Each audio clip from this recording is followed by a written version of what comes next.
मित्रांनो, आई कुठे काय करते या मालिकेच्या आजच्या भागामध्ये आरोही आणि तिच्या मैत्रिणी या गप्पा मारत असतात आणि हसत असतात, तिला कॉंग्रॅच्युलेशन करत असतात.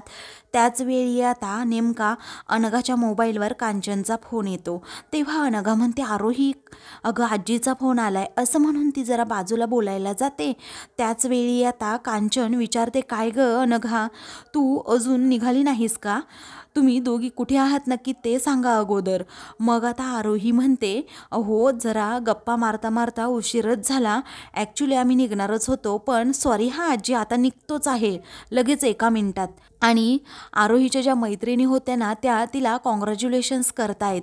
त्यावेळी कशासाठी असं आता कांचन विचारू लागते. तेव्हा अनघा म्हणते, असं काय करताय? तिची गोड बातमी समजली सर्वांना. तेव्हा कांचन आता खूपच भडकते आणि म्हणते, अगं काय तुम्ही मुली, तिची चोरोटी अजून भरून व्हायची आहे. मी तुम्हाला सांगितलं होतं ना की कुणाला काही सांगू नका म्हणून. तुम्हाला सांगून काही फायदा नाही, ऐकूच नका तुम्ही माझं, असं म्हणून कांचन खूपच भडकलेली असते. तेव्हा अनघा म्हणते, आजी सॉरी हो, मला खात्रीच नव्हती या सगळ्याची. त्यावेळी कांचन म्हणते, आता कसलं सॉरी, निघा आता लवकर. तेव्हा अनघा म्हणते, हो हो मी लगेच निघते. तेव्हा आता अनघा फोन ठेवते आणि स्वतःवरच चिडते. इकडे अरुंधती ही आता एकदम शांत होऊन जाते, कारण तिला समजलेलं असतं की नक्की काय झालंय. म्हणूनच ती आता कांचनकडे पाहते. तेव्हा कांचन म्हणते, या मुलींना म्हटलं होतं अगं अरुंधती मी की कुणाला काही सांगू नका म्हणून, परंतु या ऐकतच नाही. यांनी सगळ्यांना सांगितलं सुद्धा की आरोही प्रेग्नेंट आहे म्हणून. अगं या गावभर बातमी पसरून रिकाम्या सुद्धा झाल्या. तेव्हा अरुंधती हसते आणि म्हणते, अहो आई, उद्या सकाळी आपण चोरोटी भरणार आहोत ना, आणि त्यानंतर सगळ्यांना सांगणार सुद्धा आहोत. तेव्हा कांचन म्हणते, अगं तोपर्यंत धीर धरायला काय हरकत होती का यांना? सांग बरं मला, असं म्हणून ती आता चिडते. तेव्हा अरुंधती म्हणते, बरं झालं ते झालं, पण आता उद्यापर्यंत कुणाला काही सांगायचं नाही, मग तर झालं. बरं निघाले का त्या? असं म्हणून आता अरुंधती हसते आणि विचारते. त्यावेळी कांचन म्हणते, हो आत्ताच निघाल्यात, लवकर या म्हटलं तर ते सुद्धा नाही. तेव्हा अरुंधती अजूनही कांचनवर हसत असते. कांचन ही त्या मुलींच्या बाबतीमध्ये एवढी पॉझिटिव्ह असते, हे पाहून आता अरुंधतीलाही कांचनचं कौतुक वाटतं. दुसरीकडे आता अभि त्याचबरोबर यश हे दोघेही आता एकमेकांना भेटलेले असतात. अभि यशला चहा देतो आणि म्हणतो, कसं आहे ना यश, बरं झालं आपण इथेच भेटलो, कारण बरेच दिवस झाले आपण दोघं असे काही बोललेलो नाहीये. माझ्यावर एवढा चिडलेला आहेस ते मला स्पष्टपणे दिसतंय, कारण गेले बरेच दिवस झाले आपण दोघेही एकमेकांकडे साधं पाहत सुद्धा नाही आहोत. आम्ही आजपर्यंत तुमच्याबरोबर जे काही वागलो ते खरंच खूप चुकीचं होतं यश. मग आता यश देखील म्हणतो, हो अभि, तुम्ही जे काही वागलात ना ते पूर्णपणे चुकीचं होतं, कारण आईला किती त्रास झाला याचा तुला माहीत आहे का? तेव्हा अभि म्हणतो, मला आता त्याचा पश्चाताप होतोय, पण यापुढे माझ्याकडून एकही चूक होणार नाही यश, याची मी तुला 100% गॅरंटी देतो. आता ज्या चुका झाल्या आहेत ना त्या मी बदलू शकत नाही, पण यापुढे त्या होणार नाहीत ना याची मी नक्कीच काळजी घेईल. मी स्वतःला बदलण्याचा मनापासून प्रयत्न करतोय. तेव्हा यश म्हणतो, ते तर खरंच चांगलं आहे, परंतु अभि तुला एक सांगू का, तुला खरंच स्वतःला बदलावं लागणार आहे आता, किमान आपल्या अनघासाठी तरी, कारण तुझ्या हातून एवढ्या चुका होऊन देखील तिने तुला माफ केलंय, नाहीतर ती कधीच सोडून सुद्धा गेली असती. अरे अभि, खरंच तिचा राग साहजिक आहे आणि त्याहीपेक्षा जास्त तिचं तुझ्यावर प्रचंड प्रेम आहे. तेव्हा अभि म्हणतो, मला ते माहीत आहे यश, कारण तिचं माझ्यावर जर प्रेम नसतं ना तर ती जानकीला घेऊन कधीच निघून सुद्धा गेली असती. आता यशला तो प्रॉमिस करतो की अनघाला एकही कंप्लेंट करण्याची इथून पुढे मी कधीही संधी देणार नाही. आता तो यशकडे पाहून हसतो आणि त्याला विचारतो, मग काय, कसं वाटतंय आता? तेव्हा कशाबद्दल, असं यश आश्चर्याने विचारतो. मग आता अभि म्हणतो, अरे तू बाबा होणार आहेस ना, त्या फिलिंग्स काहीतरी वेगळ्याच असतात ना. अरे तुला सांगू का यश, मी जेव्हा तुम्ही पहिल्यांदा आपल्या बाळाला हातात घेता ना तेव्हा त्या खूप मिक्स फिलिंग्स असतात. अरे आनंदही झालेला असतो खरं तर, पण अचानक अंगावर अशा जबाबदाऱ्या येतात. तुमचं अख्खं जगच बदलतं, त्यानंतर नकळत तुम्ही तुमच्या मुलांसाठी जगायला लागतात. आणि काहीही झालं ना तरीही पहिल्यांदा मुलांचा डोक्यात विचार येतो. मला माहिती आहे यश, तू सुद्धा तुझ्या मुलांचा अगदी बेस्ट बाबा बनशील. तेव्हा बाबा ही फिलिंग्स यशला आता खूप काही देऊन जाते, कारण यश आता अगदी लाजत असतो आणि हसत असतो. यशला ते ऐकून खूप भारी वाटत असतं. त्याच वेळी आता अभि म्हणतो, तू खरंच खूप एन्जॉय करशील यश. तो म्हणतो की बघू आता पुढे काय काय फिलिंग्स येत आहेत. तर अभि विचारतो, अनघा आणि आरोही निघाल्यात का तिकडून? तेव्हा हो निघाले आहेत त्या, असं यश सांगतो. अजून एक एक कटिंग घ्यायची का, असं अभि पुन्हा विचारतो. यश हसतच हो असं म्हणतो. दुसरीकडे आता आरोही आणि अनघा या दोघीही आता कर्जतवरून मुंबईकडे येण्यासाठी निघालेल्या असतात. त्या दोघीही अगदी खुश असतात, कारण आरोहीने तिच्या मैत्रिणींबरोबर गप्पा मारलेल्या असतात आणि त्या मैत्रिणींनी सुद्धा अनघाला अगदी छान प्रकारे ट्रीट केलेलं असतं. आणि मग अनघा म्हणते, खरंच आरोही तुझ्या मैत्रिणी खूप छान आहेत ग, अगदी परकेपणासुद्धा मला जाणवू दिला नाही त्यांनी. आणि अजून एक सांगू का, ती रुही आहे ना, रुही ती खूप गोड बोलते. मग आता आरोही म्हणते, तुला सांगू का, रुही लहानपणापासूनच तशी आहे, कारण तिला ना लहानपणापासूनच शिक्षणाची खूप ओढ होती आणि आता बघ ना तिने PhD केलीये. त्यावेळी अनघा म्हणते, खरंच खूप कौतुक आहे हा तिचं. पुढे आता आरोही ही इमोशनल होते आणि म्हणते, अनघा अनाथ आश्रमात राहणं आणि अनाथ म्हणून राहणं हे काय असतं ना, तुला सांगू शकत नाही मी. तुला माहीत आहे का, अनेक लोक त्यांचे वाढदिवस सेलिब्रेट करण्यासाठी आमच्या आश्रमात येतात आणि आमच्याबरोबर त्यांचा दिवस घालवतात.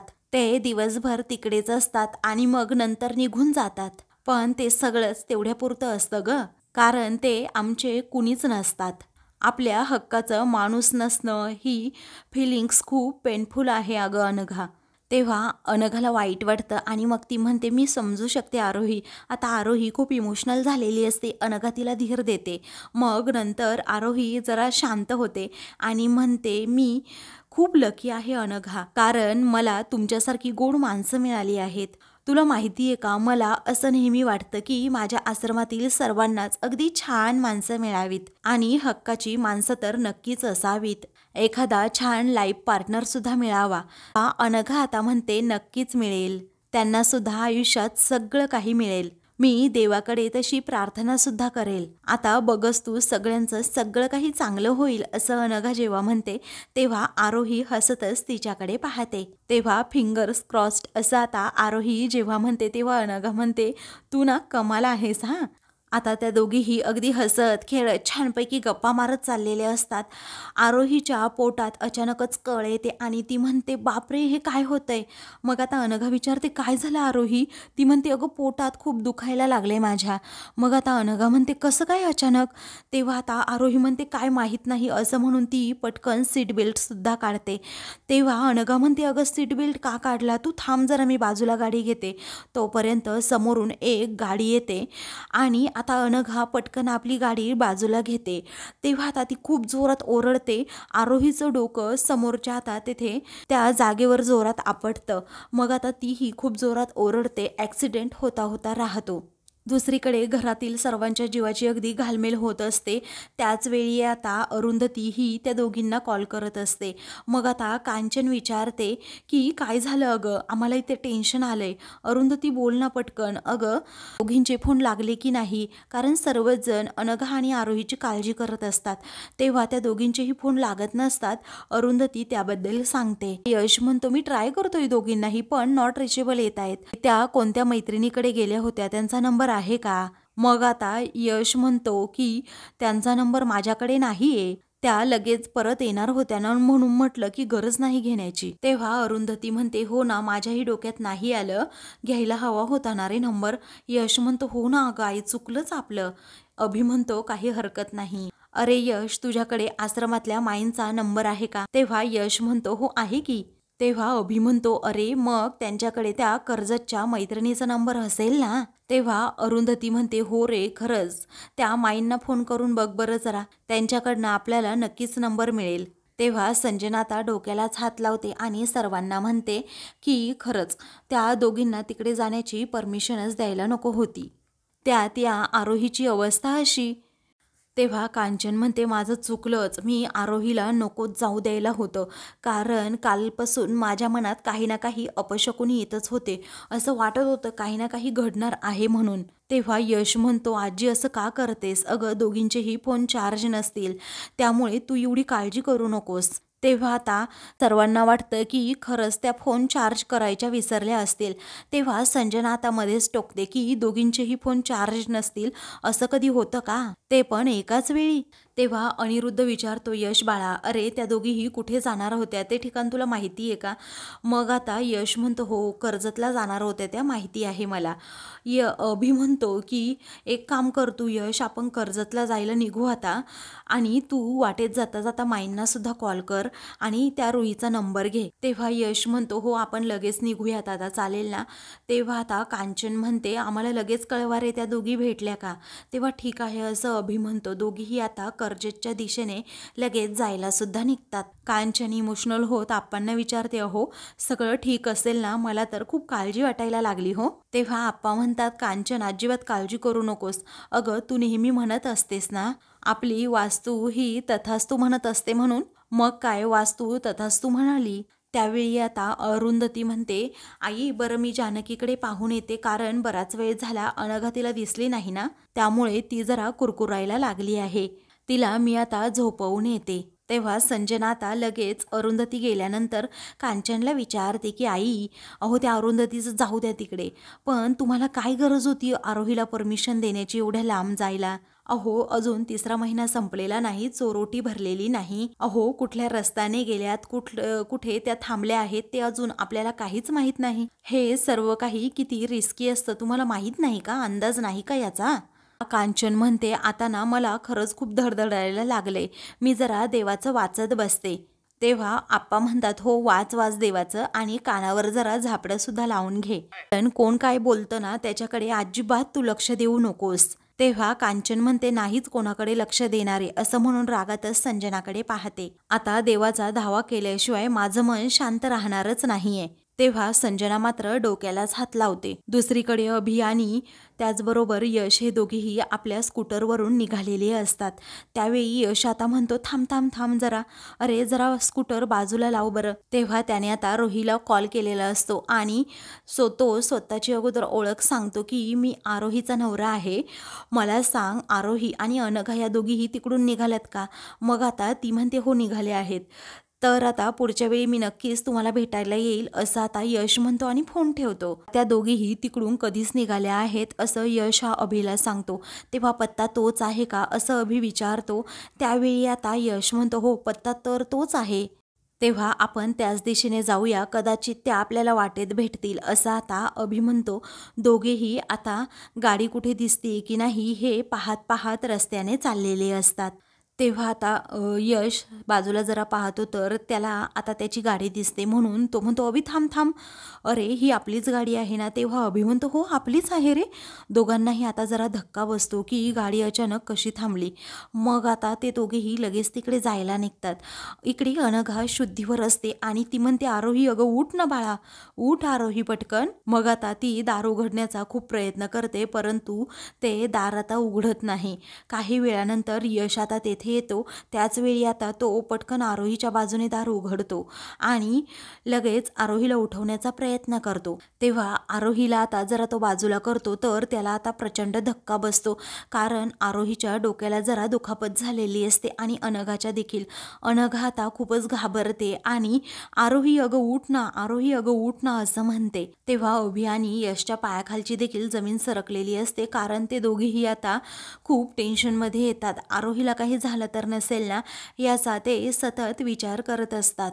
दुसरीकडे अनिरुद्धला खूप टेन्शन आलेलं असतं आता, कारण आरोही आणि अनघाचा अजूनही पत्ता नसतो. मग आता संजना म्हणते, अरे अनिरुद्ध चल ना झोपायला, मला खूप झोप आली आहे अरे. मग आता अनिरुद्ध म्हणतो, मी नाही येणार, माझ्या सुना अजून आलेल्या नाही आहेत.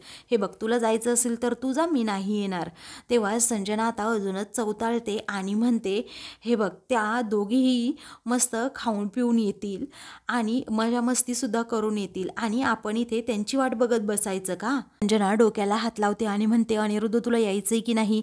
मग आता तो तेवढ्यात जोरात तिच्यावर ओरडतो, नाही म्हटलं ना एकदा, तू निघ अगोदर रूममध्ये, अजून माझ्या सुना आणि लेक आलेले नाही आहेत, असं म्हणून तो चिडतो. काही वेळानंतर अरुंधती देखील आता जानकीला झोपवून तेथे येते. तेथे आल्यानंतर आता ती त्या दोघांचा तमाशा बघतच राहते. मग आता तेथे अभि आणि त्याचबरोबर अनघा हे दोघेही येतात. अनघाने आता डोक्याला बँडेज वगैरे केलेलं असतं. त्यावेळी आता सर्वांना ते पाहून जबर धक्काच बसतो.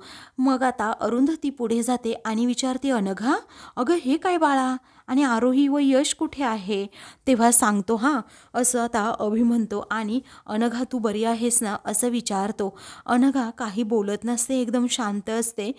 तेव्हा ईशा आता पटकन अनघासाठी पाणी घेऊन येते. तेव्हा कांचन आणि आप्पा हे दोघेही अनघाकडे पाहत असतात.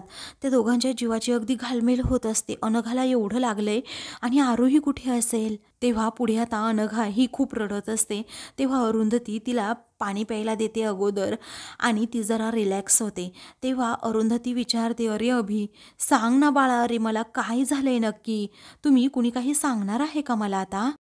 तेव्हा अभि आता सांगतो, कसं आहे ना, जेव्हा आम्ही आरोही आणि त्याचबरोबर अनघाकडे चाललो होतो तेव्हा आम्हाला रस्त्याच्या बाजूला गाडी दिसली. मग आम्ही जेव्हा तेथे गेलो तेव्हा या दोघीही बेशुद्ध होत्या. अनघा कशीबशी शुद्धीवर आली आणि आरोहीला उठवत होती आणि हे सगळं काही असं झालं, असं पुढे आता तो सांगू लागतो. तेव्हा सर्वांना प्रचंड धक्का बस. अनघाकडून गाडीचा तोल सुटला म्हणून हे सगळं काही झालं. सर्वजण अनघाकडे पाहतच राहतात. तेव्हा आरोही कुठे आहे असं कांचन विचारते. मग आता आरोही हॉस्पिटलमध्ये आहे. मीच यशला म्हटलं की तिला चेकअपसाठी घेऊन जा, कधीही चेकअप केलेलं चांगलं म्हटलं, त्यामुळेच तो तिकडे घेऊन गेलाय.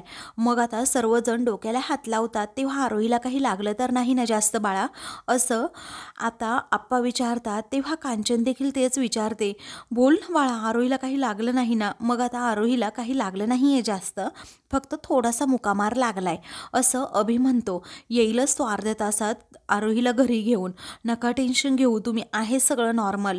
मग आता सर्वांच्या जीवात जीव येतो. तरीही सर्वांच्या मनात एक धाकधूक राहतेच. आरोही येईपर्यंत मनाला काही शांतता मिळणार नाही. कांचन आता असं म्हणते. अनिरुद्ध देखील खूप घाबरतो आणि अरुंधतीच्या डोळ्यात तर चटकन पाणी येतं. तेव्हा मी अनघाला घेऊन वर जातो रूममध्ये. असा आता जेव्हा अभि म्हणतो तेव्हा अनघा मात्र खूप रडू लागते.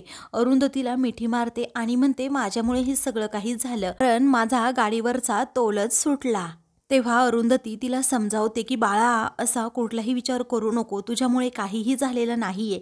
मग आता अरुंधतीला ती मिठी मारून जेव्हा रडत असते ना, तेव्हा अरुंधती खूप छान प्रकारे तिला समजावते, स्वतःला कधी असा दोष देत बसायचं नाही. अगं, आपल्या पुढे जे काही संकट येतं ते आपण स्वतःहून ओढवून घेतलेलं नसतं.